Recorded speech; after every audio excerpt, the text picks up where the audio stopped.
참으로 복되고 좋은 아침입니다. 오늘 저희들은 민수기 17장 1절에서 13절 말씀을 함께 나누도록 하겠습니다. 앞서 우리는 고라 집단의 그 반역 그리고 하나님의 징벌을 함께 살펴보았습니다. 고라 자손이 주동하여서 일으킨 그 하나님 앞에서의 반역 활동은 하나님의 무서운 징벌로 에, 종말을 맞게 됩니다. 그리고 이제 하나님께서는 그 아론의 제사장 직위에 대한 확증을 온 이스라엘 백성 앞에서 이루시는 장면이 오늘 본문에 나오게 됩니다. 그 내용을 살펴보면요. 오늘 2절에서 이스라엘 자손에게 말하라라고 모세에게 말씀하시면서 각 조상 가문을 따라 지팡이 하나씩을 취하라고 말씀하세요. 어, 그 고대 세계에서 지팡이는 상당히 중요한 그 역할을 많이 했습니다.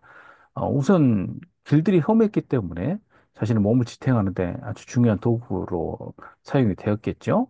그리고 또 반유목민이었던 이스라엘 백성들에게 있어서 지팡이는 양떼와 또 염소를 비슷한 그 가축의 무리를 인도할 때도 또 중요한 도구였죠.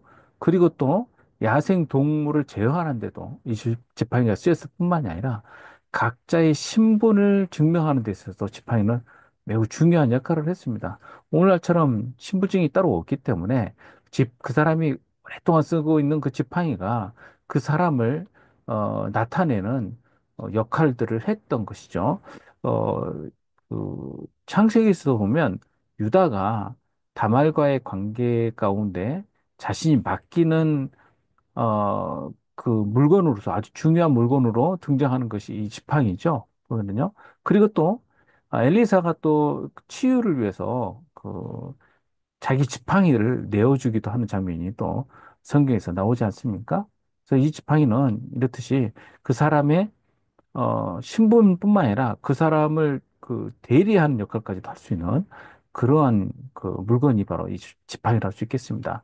이 지팡이를 하나씩 취해서 각 가문을 따라 취하니까 12지파의 그 지파 수만큼 취한 것이죠. 그들의 조상의 가문대로 모든 지휘관들에게서 지팡이 12를 취하고 이름을 지팡이에 쓰라라고 나와 있습니다. 지팡이를 보면 누구 지팡이인지를 다 알아봤을 겁니다. 그래도 그 지팡이의 이름을 써두도록 그렇게 말씀하셨어요. 지팡이를 히브리어로 마테라고 하는데 이 마테는 지팡이 그리고 또 나무 가지 이런 것들을 뜻하는 단어인데 이 가지를 뜻하는 그런 뜻에서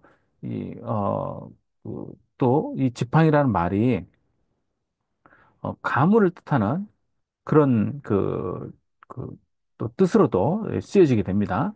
그래서 어떻게 보면은 이 마테라는 말 자체가 그런 또 여러 가지 뜻을 내포하고 있는 것이죠. 상징성도 내포하고 있고 또 역할도 내포하고 있는 것이에요.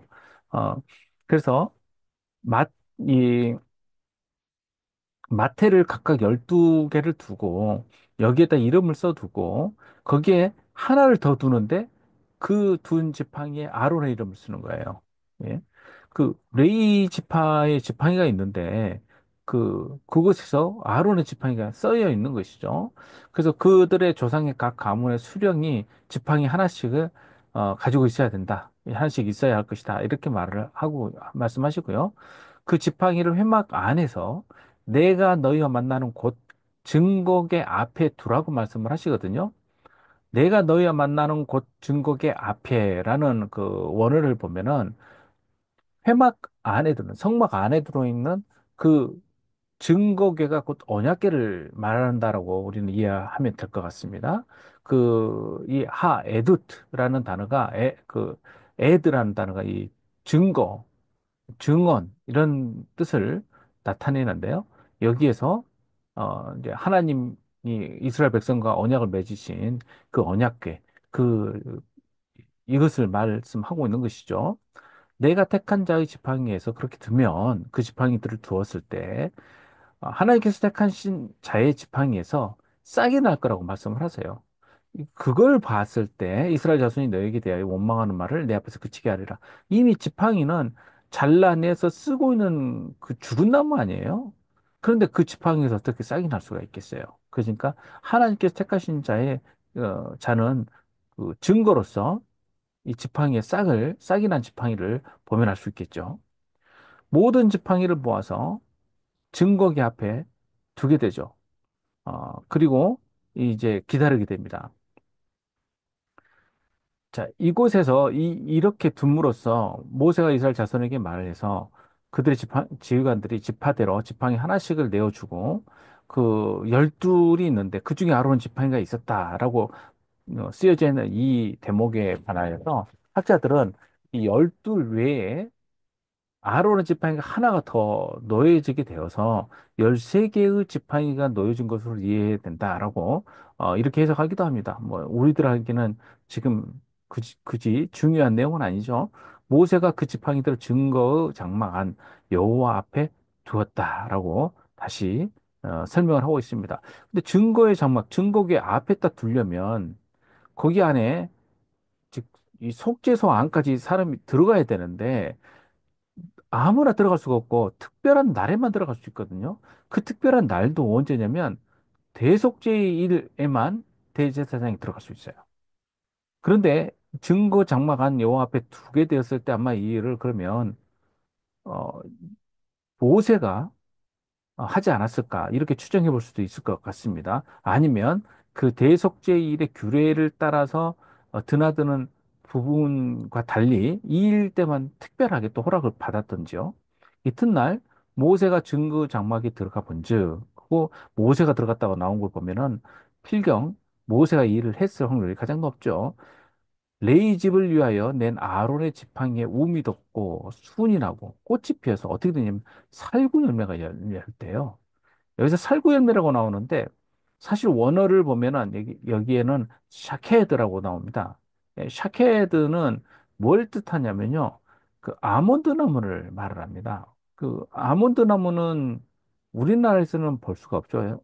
지금 어, 그 날씨가 이제는 뭐 기후가 변화가 되니까 이제 아몬드 나무도 우리나라에서 이제 심어질 수 있을는지 모르겠네요. 지금 또 심어지고 있는 꽃이 있을는지 모르겠는데 아몬드 꽃이 마치 살구꽃처럼 보이기도 하고 또 언제 이 꽃이 피냐면요. 1월 말에서 2월 정도 되면 이 꽃이 핍니다.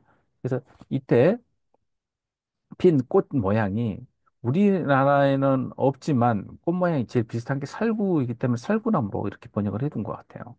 모세가 그 지팡이를 전부 여호와 앞에서 이스라엘 모든 자손에게 가져오매 그들이 보고 각각 자기 지팡이를 집어들었더라. 이제 확인하게 된 것이죠.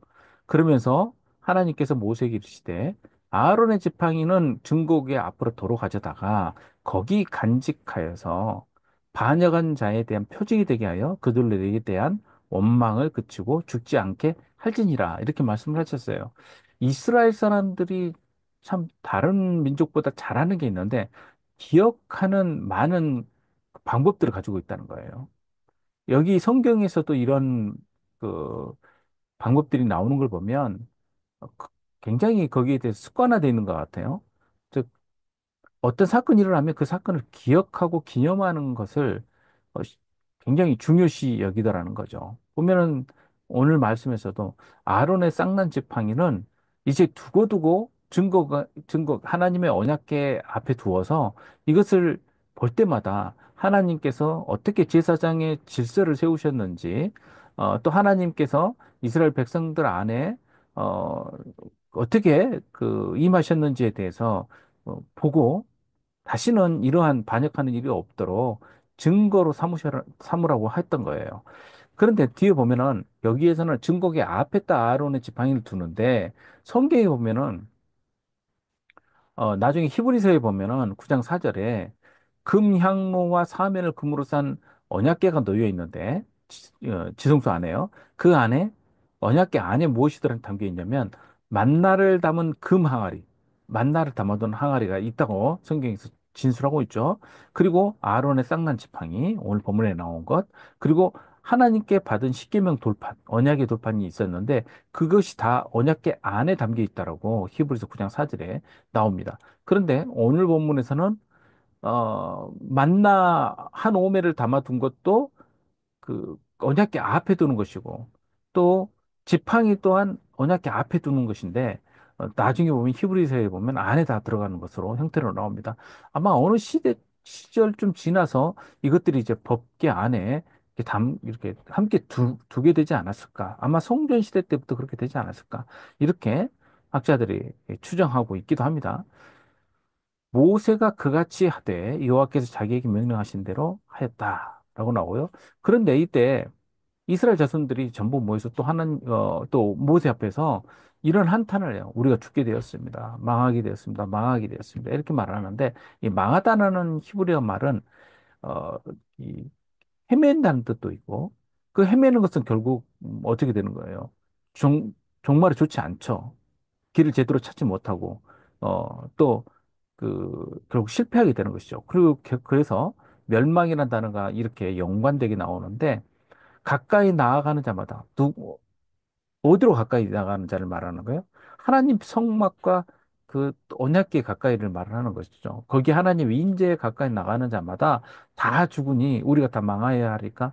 여기서 말하는 망하여야 하리까라는 질문의 그 단어는 숨을 거두다. 그리고 기간이 다 되다. 그러니까 완전히 다 모든 것이 다 끝마쳐져 버리는 상태를 말하죠. 예. 이게 종말을 맞이하는 것이죠, 종말을. 우리가 다 이렇게 끝맺어야 됩니까? 이런 상태로 끝맺어야 됩니까? 이런 질문을 던지는데 백성들이 결국 공포와 두려움을 느끼는 그런 모습이 나오는 것이죠. 자, 이 부분 때문에 이 뒤에 나오는 본문에서 레위인들이 어떠한 성막에서 직무를 통하여 이스라엘 백성들이 이러한 그 공포 또 내지는 이러한 사고를 당하지 않도록 해야 될 것인지에 대한 그런 직무가 또 나오게 되죠. 이스라엘 백성 안에 있었던 그런 반란, 하나님 앞에 대항, 이런 것들은 전부 뭐냐면 자신들이 가진 잘못된 시각들, 그리고 욕심들에 의해서 비롯된 것들인데 그 욕심들은 대부분 권력과 뭐 명예욕 때문에 일어난 일이죠. 어, 고라 일당이 왜 그런 반란을 했습니까? 제사장직을 달라고 한 것이죠. 자기들도요. 자기들이 뒤에서 물건 나르고 하나님의 거룩한 성막의 중요한 것들을, 기물들을 나르고 보관을 하는 일들을 하는데 이것이 아니라 우리도 좀 멋지게 보여주고 싶다는 거 아니에요. 그들은 그런 제사장의 일이 그 자신들이 보기에는 훨씬 더 중요하고 훨씬 더 귀하고 또 내지는 훨씬 더 돋보이는 일이라고 생각을 했던 것 같아요. 그때 모세가 한 이 말을 우리가 살펴 들어야 될 것입니다. 16장 7절에 보면은 너희가 너무 분수에 지나치다라고 분명히 지적을 합니다. 고라가 오히려 처음에 했던 이야기죠. 모세 아론에게 너희들이 분수에 지나치다. 너무 나가는 거 아니야? 우리들보다 더 나가는 거 아니야? 이런 말이죠. 그리고 그들의 시각에서 봤을 때, 그들의 기준에 봤을 때 불공평하게 보인다는 거 아니겠습니까? 그리고 너희들만 돋보여? 라는 이야기 아니겠습니까? 그런데 모세는 오히려 거꾸로 지적을 하죠. 너희가 너무 분수에 지나친다. 아니야. 너희들이 지나쳐서 너희들이 받은 위치, 하나님께서 베풀어 주신 것보다 더 스스로 더 나가려고 하고 있어라고 지적하는 건 아닙니까? 너희를 구별하여서 하나님께서 자기에 가까이 하게 하셨는데 여호와의 성막에서 봉사하게 하시고 회중 앞에 서서 그들을 대신하여 섬기게 하심이 작은 일이냐? 그렇죠. 하나님 앞에서 하나님을 섬기고 하나님의 일을 하게 하는 것이 어찌 작은 일이겠습니까? 오늘날 우리 믿는 성도들을 가르쳐 성경에서 뭐라고 말씀하십니까? 왕 같은 제사장이라고 이야기하시죠. 그럼 왜 그렇게 말을 합니까? 우리가 모두 제사장 일을 할 수 있고, 그래서 이런 말씀을 하십니까? 어떻게 보면은 우리 개혁교회의 가장 중요한 그 모토 중에 하나, 모든 성도들이 다, 만인 제사장, 그, 어, 이 이야기를 그냥 잘못 이해할 때가 있어요. 만인 제사장은 모두가 목회자란 뜻이 아니에요. 제가 목사이기 때문에 구별 지으려고 하는 이야기가 절대 아니고요. 어, 하나님께서 주신 달란트와 직분이 있다는 것이죠. 그런데 우리는 모두 다 똑같이 일을 해야 된다고 한다면 그것은 이제 성경에서 말씀하시는 것처럼 모두 다 손이 되려고 한달지, 모두가 뭐 귀가 되려고 한달지, 모두가 눈이 되려고 한달지 이런 거와 같은 일이 벌어지는 것과 똑같은 것이죠. 그러니까 여기서 말하는 제사장이라는 것은 모두가 하나님 앞에 가까이 나갈 수 있다는 뜻 아니겠어요? 그리고 우리는 무엇보다도 하나님을 알고 예수님을 섬기고 또 교회를 섬길 수 있는 특권을 받지 않았습니까? 그런데 자꾸 잘못 생각하는 경우가 있고, 직분에 대한 이해도 내 스스로 내 주관적인 이해를 통해서 나를 돋보이는 방식으로 잘못 오해할 때가 많죠. 자, 오늘 성경에서 주신 말씀은, 어, 교회 안에서의 직분의 구별을 말씀하려는 것이 아니라 모두가 각자 맡은 자리에서 마땅히 해야 할 일, 그리고 또 하나님 앞에서 감사해야 될 일에 대하여 말씀하고 계시는 것입니다. 이 부분에서 우리가 오늘 말씀의 메시지를 잘 이해를 해야 될 것 같고요. 또 이 부분을 잘못 또 교회에서 쓸 때가 있죠. 뭐, 목회자들의 일이 훨씬 거기에 대해서 도전하는 것을, 하면 안 된다라는 식으로 쓰여지는 그런 경우도 있는데 이것 또한 잘못 쓰여지고 있는 것 아닌가 이렇게 생각이 됩니다. 오늘날 사실 한국교회에서 정말 중요한 우리가 개혁해야 될 부분은 목회자가 된다는 것 자체가 누구 개인의 결단에 맡겨진 것이 아니라 공동체가 함께 그 부분을 투명하게 바라보고 또 공동체가 함께 그것을 인정하는 그런 과정들이 꼭 포함이 되어서 한국 교회가 무엇보다 목회자의 신뢰가 다시 세워질 수 있으면 참 좋겠다는 생각을 개인적으로 참 많이 하게 됩니다. 예. 우리는 어, 우리의 분수를 알아야 돼요. 하나님 앞에서 우리가 받은 은혜를 알아야 됩니다. 그 은혜 안에서 우리가 충분히 만족하고 또 그 은혜 안에서 우리가 오히려 하나님의 일을 힘있게 함으로써 더 큰 상급을 얻는 저와 여러분 되시기를 주님의 이름으로 축복합니다. 함께 기도하겠습니다. 아버지 하나님, 오늘 저희들 말씀 통해서 하나님께서 보여주신 하나님 나라의 질서를 살펴보게 되었습니다. 우리에게 베풀으신 그 은혜가 얼마나 큰지 우리가 더 잘 이해하게 하여 주시고, 주님께서 보여주시는 그 특별한 은총을 감사함으로 받고, 우리가 하나님의 일을 전력함으로써 더 큰 은혜를 누리고 하나님의 복음의 사역에 합당한 삶을 살아가는 우리 모두가 되게 하여 주시옵소서. 감사드리며 예수님의 이름으로 기도합니다. 아멘. 네, 우리 함께 또 기도하겠습니다.